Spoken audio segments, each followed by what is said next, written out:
Hello and welcome to the Herrington Carmichael Employment Law Update for August 2019. My name's Alistair MacArthur, I'm the head of the employment team with Herrington Carmichael, and as always I've got the 4 key things to bring you this month, and this month they're really quite important. So let's start with the government's updated legislation in relation to IR35. This is the rules relating to consultants and self-employed people.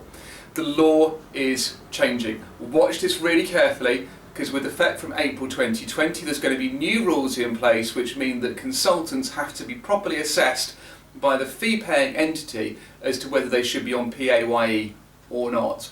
We will be doing various updates in the coming months in relation to this, so watch it really closely because the guidance is coming out and we need to see how this develops. But it's going to mean a total review for you if you engage people as self-employed consultants, and you're going to need to make sure you're doing it properly.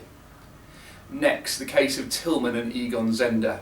This case relates to restrictive covenants and circumstances where a court can adapt a restrictive covenant, what's called the blue pencil test. In this case, there were the words interested in within a covenant, and it was argued as to whether this was an enforceable covenant purely because of those words interested in. In this case, what was found was effectively those words could be struck out, and it was only allowed to be struck out on the basis that the rest of the clause still stood up and was effective.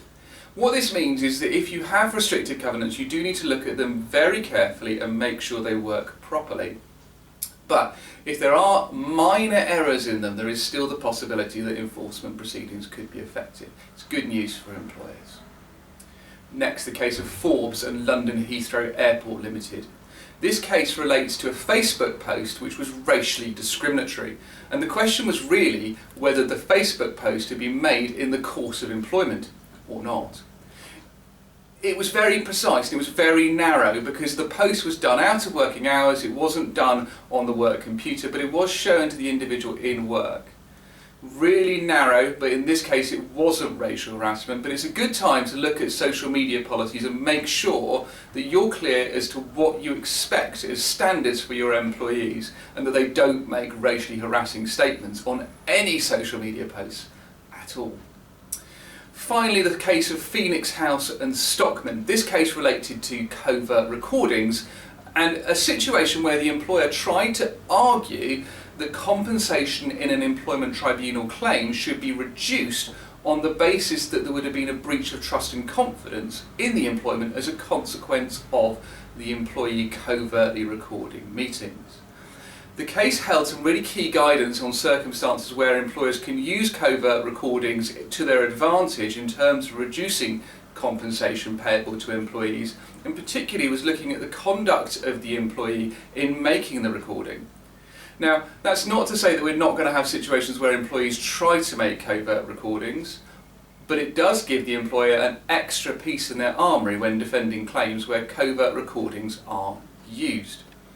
What we would advise, though, is that you're very clear as part of any process that has taken place, any grievances that have taken place, that the employee is not permitted to record, unless of course you're producing some form of official recording yourself. Watch it closely, take care. Sensible guidance is that you should be careful in relation to covert recordings and should ensure employees are not doing them. That's it from me this month. I'll be back to you in September, and until then I hope you have a very good rest of the summer. Thank you.